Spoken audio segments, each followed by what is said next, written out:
After falling behind early, the Bobcats stormed back to a victory over the Fairfield Stags by a final score of 66-51.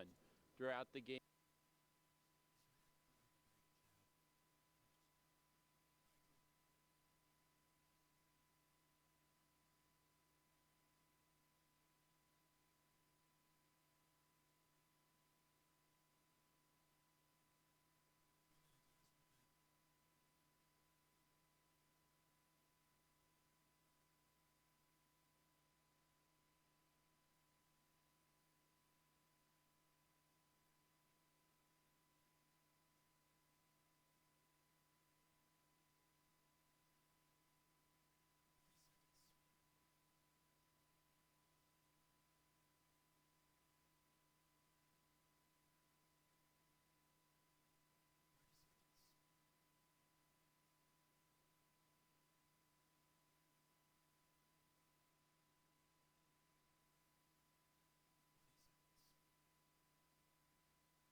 We're here at Lender Court where a lot of basketball action went down.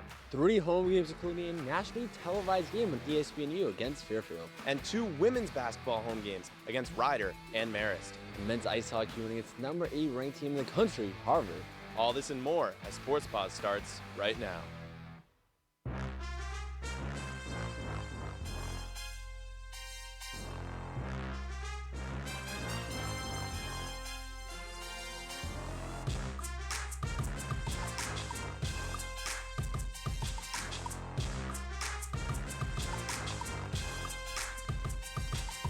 Welcome to Studio 125. Beckett, are you ready for the show? I am, Keith. How should we start it? Let's start with men's basketball against Marist on Tuesday.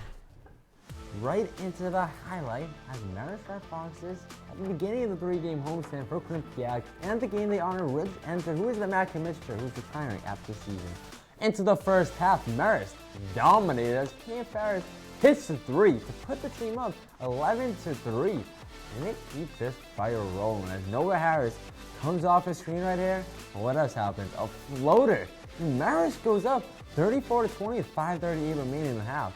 The Bobcats fall back. Desi Jones with a dime right there to Paul Otieno as they only go down by 4 at the half. To start the half, the Bobcats were rolling as Matt Belange on the fast break. What else? Catch and shoot. Splash down as he drains the 3 and the Bobcats go up by 5.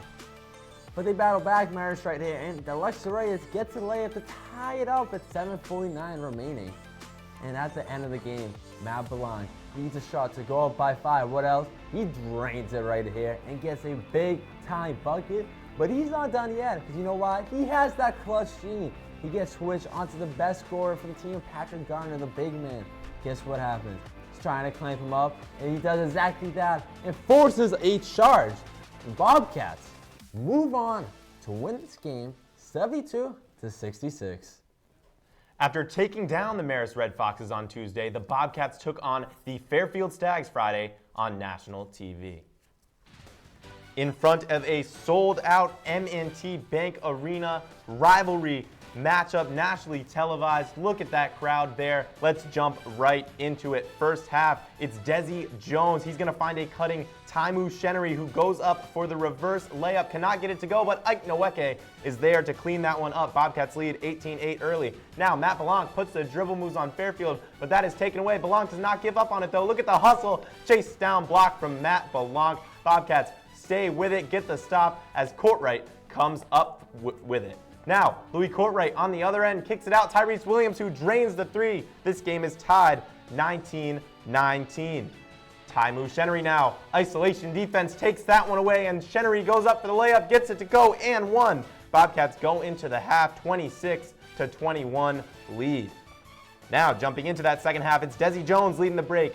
He's going to throw the lob up to Matt Belange. Belange throws it down. Quinnipiac extends their lead.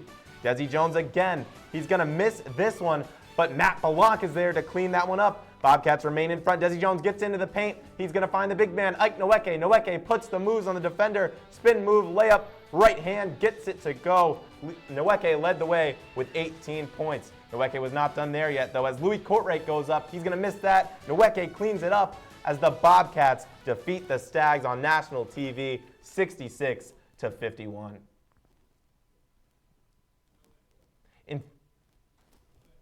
In front of a sold-out crowd at M&T Bank Arena, the Bobcats put on a defensive clinic against the Stags. Dylan Summer has more. After falling behind early, the Bobcats stormed back to a victory over the Fairfield Stags by a final score of 66-51.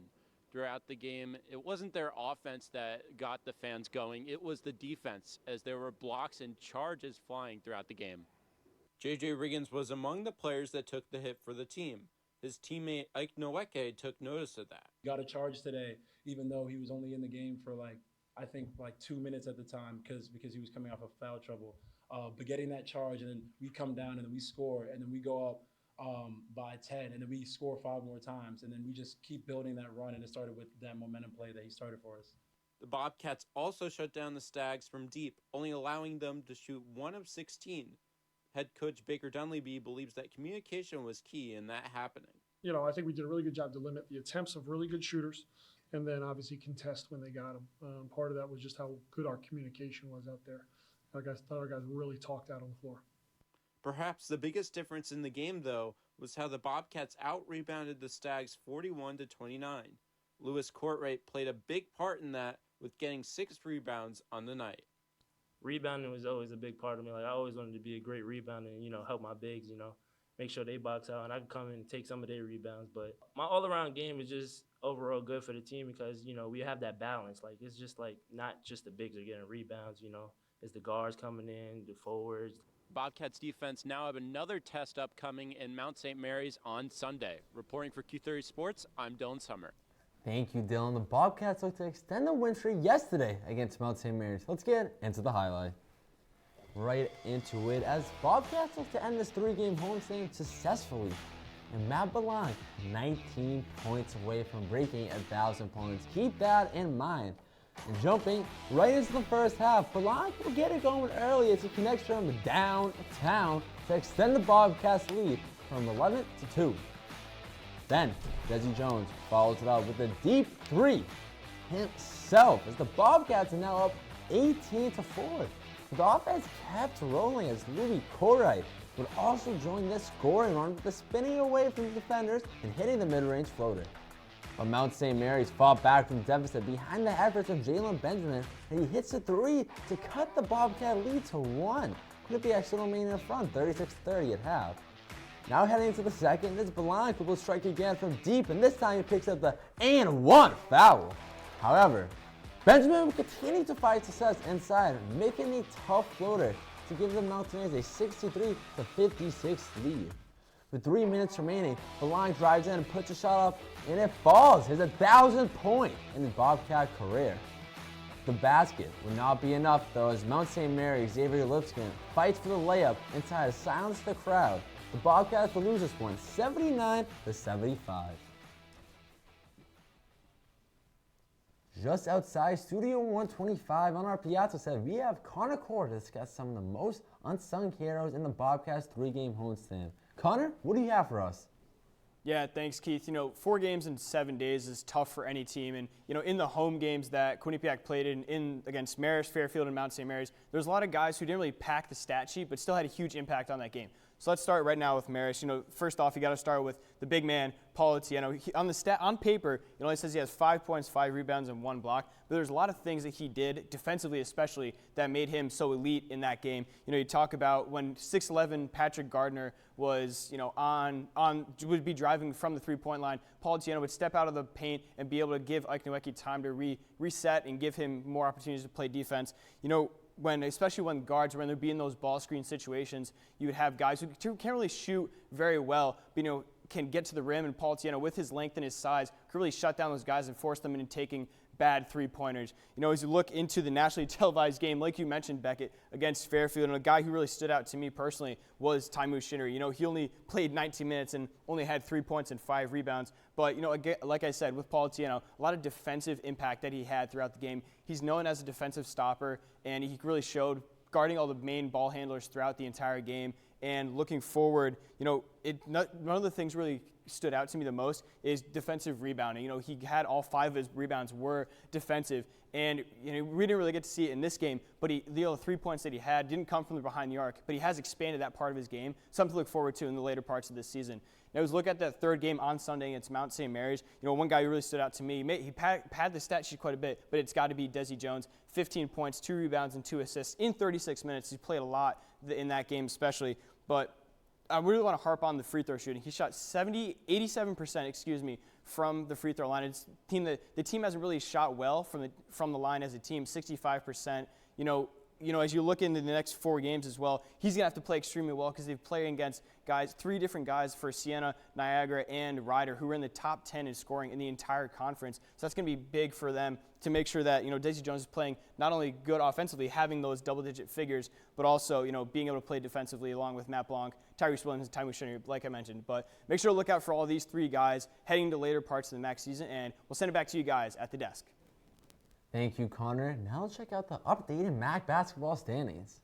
The Bobcats and Purple Eagles are tied in 4th place with an 8-5 conference record. Those 2 teams will see each other in Niagara on Friday, sitting up first all by themselves is the Ryder Bronx on a red-hot 7-game win streak.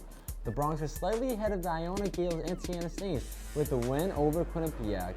Mount St. Mary's is not tied for the worst record in the MAAC with Canisius. It's time for our first break. When we come back, we have women's basketball highlights. And everything men's and women's ice hockey. Stick with us.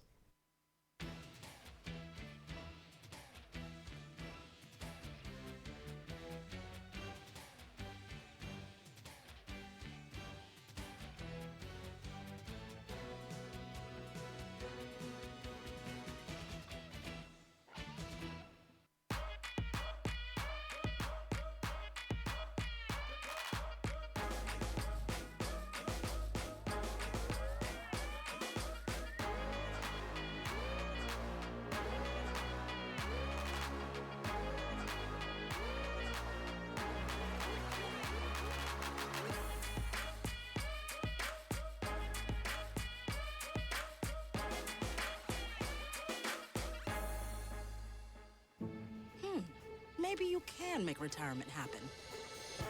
After all, you made home ownership happen. Homeschooling yourself on loans, beefing up your credit score. So I'm pre-approved. You were like, yes! Sorry. Color-coding listings, ticking boxes, and flushing every toilet in a 20-mile radius. Home sweet home. You aced house hunting. Now get the tips you need to get on track at aceyourretirement.org. Honey, what I think you need is a socket wrench. I played JV basketball. I'm sorry. I don't think it looks right. This is good, and it's all good, baby. Is it really all good?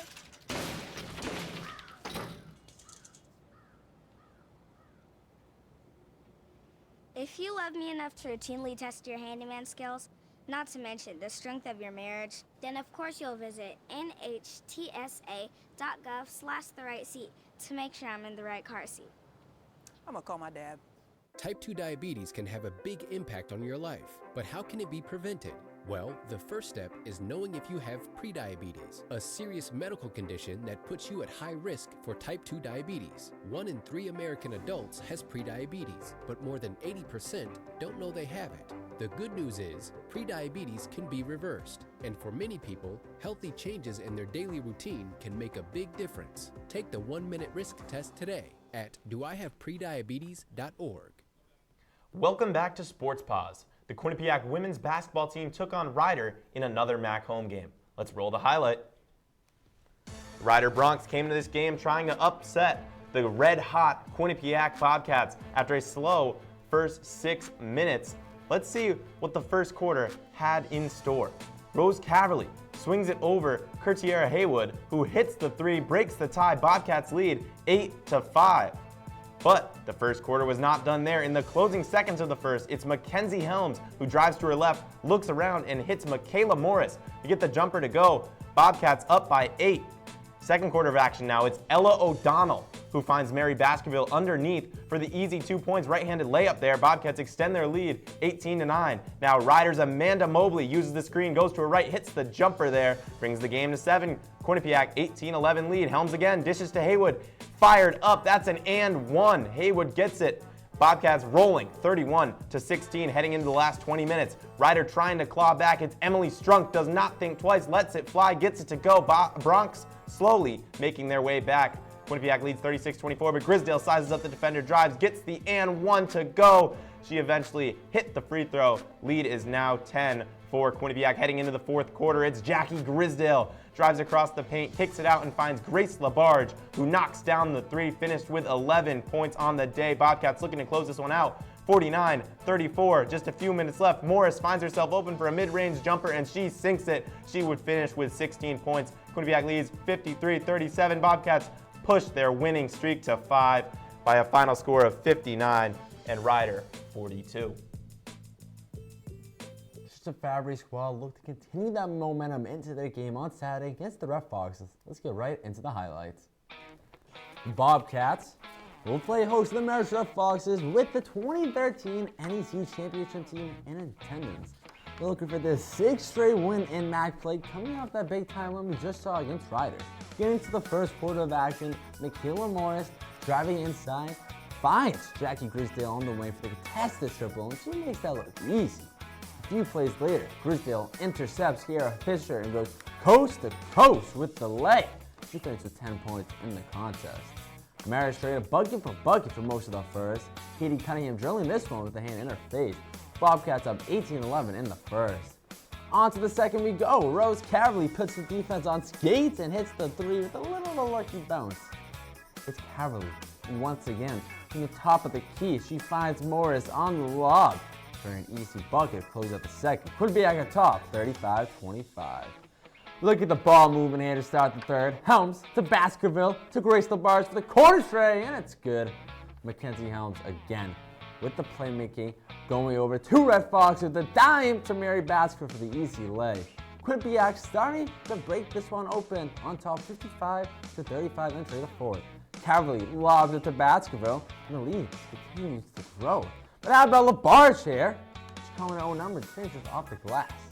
Michaela Morris going over multiple defenders to finish with 12 points. Bobcats go off, and they win 73-45.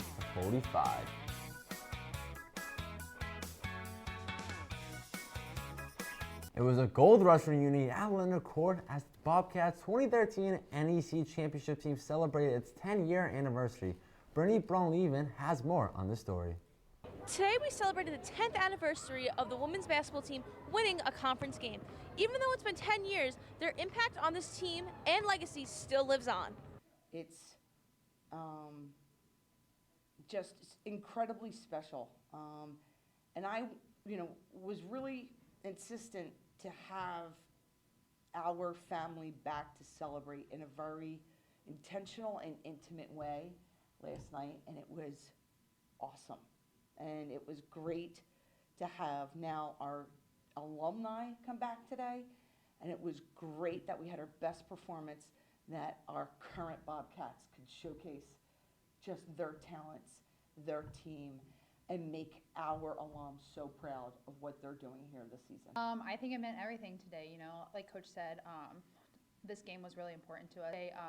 Two of the girls actually came in and they watched practice and they talked to us after, and I was personally inspired by what they said. I'm a senior, this is my last year, this is Mac's last year, and we're never going to be able to play with these groups, this group of girls again, and so every game really does matter. And so having those girls here today really kind of put a pep in your step. You want to show them that, hey, the program's in great hands, we're here to continue the legacy. I think it's very impactful, and like Vic said, to continue the legacy of greatness that has gone through our program. Alumni Jasmine Martin spoke to us about the impact of the 2013 championship has had on the school. To be here 10 years after the school's first championship in the school's history it's an honor.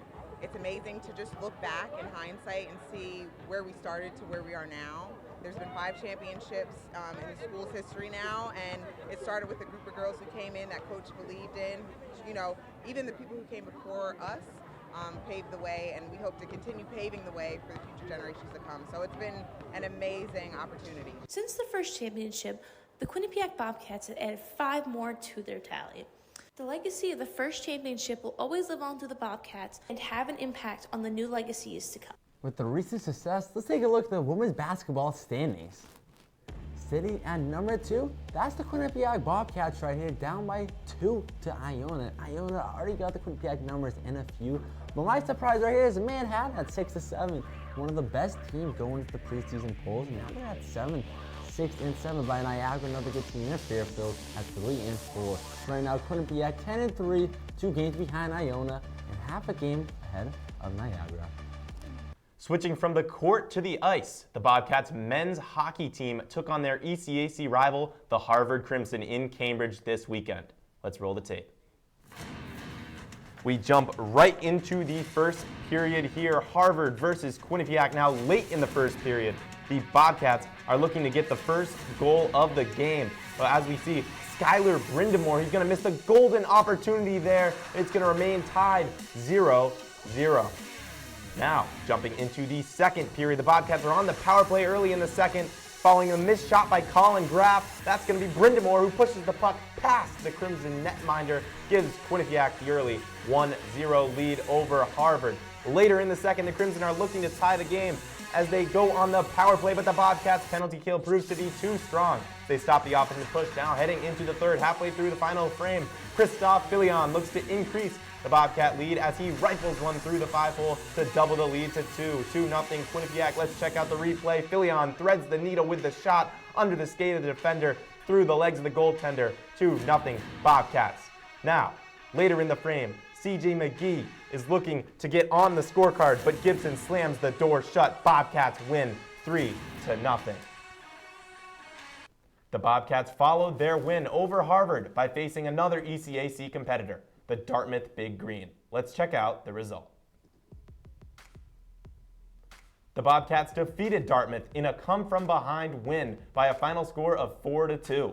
Quinnipiac trailed 2-1 late in the third period before grad student captain Zach Metza scored the tying goal with 3:13 left in the game. Freshman phenom Sam Lipkin scored the eventual game winner just 90 seconds later. The team's power play unit has been struggling as of late, going 0 for 5 against Dartmouth, which could have given them further opportunities to pad their lead.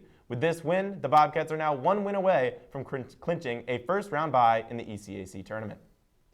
After a weekend with 2 ECAC wins, let's see if the Bobcats had any movement in the recent USCHO polls.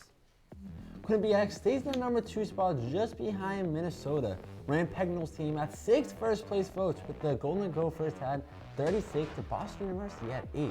Defending champions Denver Pioneers are in 4th place with an RC first-place vote, while the runners-up Minnesota State is at 14. We'll have to wait and see if the Bobcats can get back to number 1 next week as team is Clarkson and St. Lawrence this weekend. Let's move on to the women's side of ice hockey, where forward Madison Chandler is on the ACA National Women's Hockey Rookie of the Year watch list. The Ontario native is one of 28 first years that are on the list. Chandler has been a star for the Bobcats with 10 goals and 5 assists in her 30 games for the team.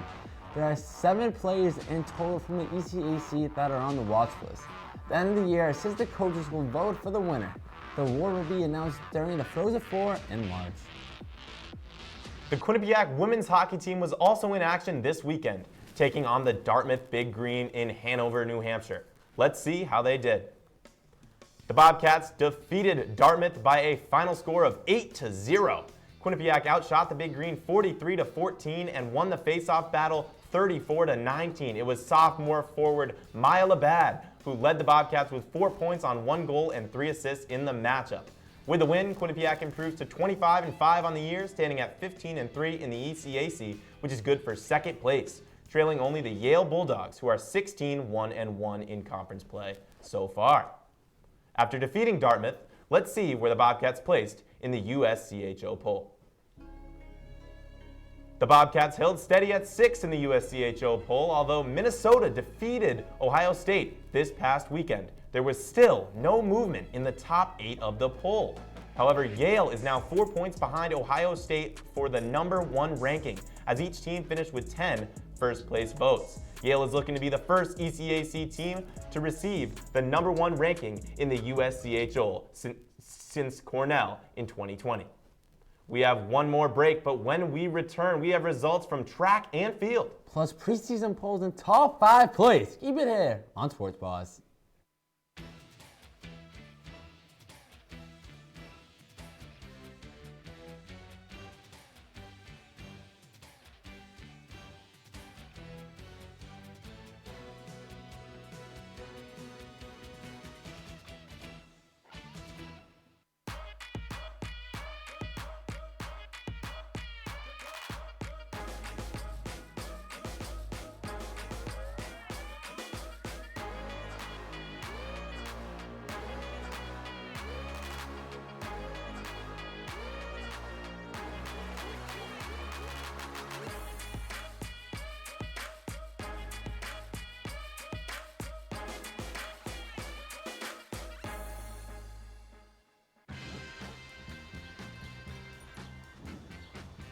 When we adopt a shelter pet, we discover they're a unique mix of all kinds of things. Come on, Drew, spot on this last one. There it is.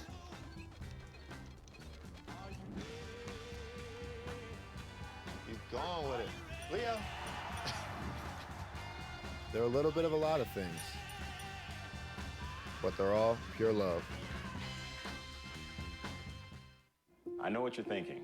I need a job. I need a new career. Well, I've been there. I've been there. I've been there. I wasn't happy with what I was doing. After high school, I didn't have a plan. I just wanted to start working. I got laid off twice, but you gotta keep going. You just need the right skills. Find an apprenticeship. I found a 2-year IT program. I found a medical course online. I'm now a consultant in the tech space. You have more options than you think. You can do this. You will find something. You will find something new.